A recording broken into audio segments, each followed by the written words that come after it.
Alors, comme on dit, il fait trop chaud pour travailler, on dit, mais des fois, il fait trop orageux pour être dehors. Donc, je reprends ma série des coming out à l'intérieur, de l'intérieur. De toute façon, on ne parle que de ça, de l'intérieur, de l'intérieur de chacun de nous. Alors, oui, j'ai un début de thème pour aujourd'hui. Bon, donc je vais les dérouler avec vous comme à chaque fois, comme ça me vient et comme les éléments me permettent de le faire. Oui, je voyais passer, j'avais une idée derrière la tête, comme on dit aussi, depuis un certain temps déjà, qui était de parler d'une sorte de coming out assez banal, qui est celui de la prise de parole en public, PPP. Et justement, je voyais passer ce matin sur un réseau social, je ne sais plus lequel, une offre de prise de parole en public, une formation,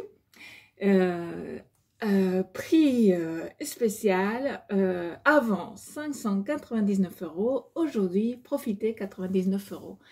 Et donc, bien évidemment, il se prenait des commentaires, des smileys hilarants, puisque, vu le contexte, c'est impossible de prendre la parole en public.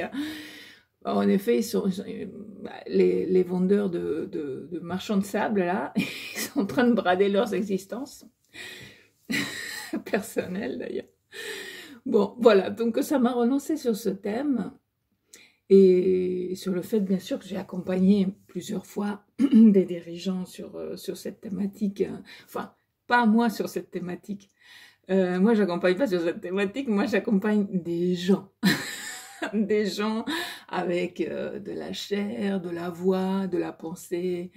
Donc, je n'accompagne pas la prise de parole en public. Mais ces personnes que j'ai pu accompagner faisaient référence à des formations ou à des situations pour des grandes conventions, pour des grandes interventions. On leur avait collé un coach pour les aider à faire une intervention percutante et pour s'assurer qu'ils avaient bien la bonne posture, etc. Et donc, ces personnes nous confient aisément, quand ils sont dans un cadre libre, de parole libre, que ça les insupporte d'être coachés pour la prise de parole en public, qu'ils se sentent, au lieu de les aider, de leur donner de la confiance, c'est le contraire. C'est comme si ce qu'ils ont à dire, où est-ce qu'ils sont eux-mêmes, il faut absolument l'habiller, il faut absolument le gommer, le peaufiner. Et donc, souvent, c'est à des moments clés, des annonces difficiles en entreprise, des annonces RH. Et donc, humainement, on a déjà une façon de s'exprimer. Ça me revient là. Je regardais hier soir, la télé est là, c'est pour ça que je fais comme ça. Tout est toujours très réel. Je regardais hier soir la Grande Librairie, et invité spécial Robert Badinter. Robert Badinter est je crois qu'on peut le dire comme ça, un monstre d'éloquence. Et il a commencé son interview, sa façon de prendre place qu'il a, qui est absolument indépendante à chaque fois de l'intervieweur ou de la raison ou de lieu. Il commençait par dire qu'il avait horreur de l'éloquence, que quand on a quelque chose à dire, ça vient avec la puissance de ce qu'on a à dire et avec les tripes qu'on a. Et que on n'a absolument pas, il était un peu moqueur à propos des avocats, il disait, des magistrats, il disait de province, qui adoptent des manières qu'ils croient être d'éloquence pour pouvoir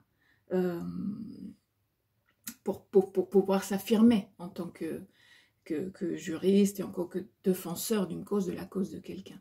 Donc, bon, tout ça, vous voyez, sont des exemples, des références qui me viennent.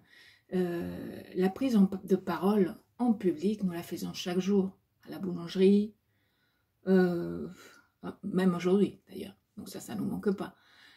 Sur Zoom, nous le faisons, sans nous rendre compte, parce qu'on est là comme une petite case, Vous savez, il y a beaucoup de gens qui ne mettent pas l'affichage galerie, mais intervenant. Et dès que vous prenez la parole, vous devenez l'intervenant. Et vous êtes plein pot, plein écran. Donc nous le faisons spontanément. Et nous savons le faire tel que nous sommes. C'est ça qui est beau et qui est vrai.